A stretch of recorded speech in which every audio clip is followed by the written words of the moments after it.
Un véritable bain de sang dans le stade du Heysel. Nous sommes quelques minutes après le drame. Des corps jonchent les gradins. 39 personnes viennent de perdre la vie dans un terrible mouvement de foule. Il y avait, ici à Nopi, il y avait tout plein de cadavres. On me transportait à gauche, à droite. Bon, donc tout ce que je sais qu'à un certain moment, je me suis retrouvé par terre. Et j'ai eu vraiment la force de me soulever en quelques secondes. Giuseppe s'en est sorti indemne, mais outre les morts, 465 personnes seront aussi blessées. Stade trop vétus, trop peu de policiers, paroxysme aussi de tensions débutées plus tôt dans la journée de cette finale de Coupe des clubs champions européens. On le sentait bien, moi-même j'étais avec un officier anglais toute la journée. J'ai voyagé aussi bien à Oise que dans les rues du centre. Et on voyait bien que ces supporters étaient très excités. Dans les rues de Bruxelles vers 9h du matin, et là on voyait déjà les premiers Anglais méchés. Un mec de 40 ans essayer d'arracher le drapeau que j'avais dans la voiture. Mon père, voyant ça, m'a dit on va pas aller au stade, il va se passer quelque chose.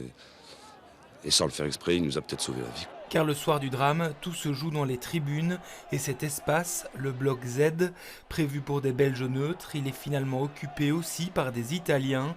Des hooligans anglais dans les blocs X et Y chargent leurs voisins, le maigre grillage s'effondre, Italiens et Belges fuient, se bousculent, se retrouvent piégés, un muret s'effondre, des dizaines de personnes sont piétinées. Beaucoup de gens par terre, des gens qui criaient dans tous les sens. C'est finalement une image qui est celle-là qui me reste. Des gens criant dans tous les sens, des personnes venant vous arracher en disant venez m'aider ou aider un membre de la famille, quoi. Les hélicoptères, les autopompes, les chevaux, des gens qui couraient dans tous les sens. J'ai vu des gens courir avec une chaussure, sans chaussure.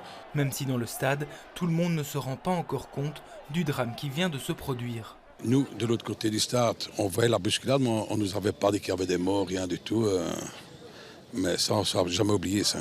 Et malgré le drame, le match sera tout de même joué. Je ne vois vraiment pas comment on aurait pu évacuer près de 60 000 personnes qui étaient venues pour assister à un match, qui ne savaient pas qu'il y avait donc des morts. Je ne sais pas comment on aurait pu évacuer. Donc il valait mieux qu'on joue le match. La Juventus l'emportera, sa victoire endeuillée par 4 morts belges, 2 Français, un Irlandais du Nord et aussi 32 cercueils italiens ramenés quelques jours plus tard dans la péninsule.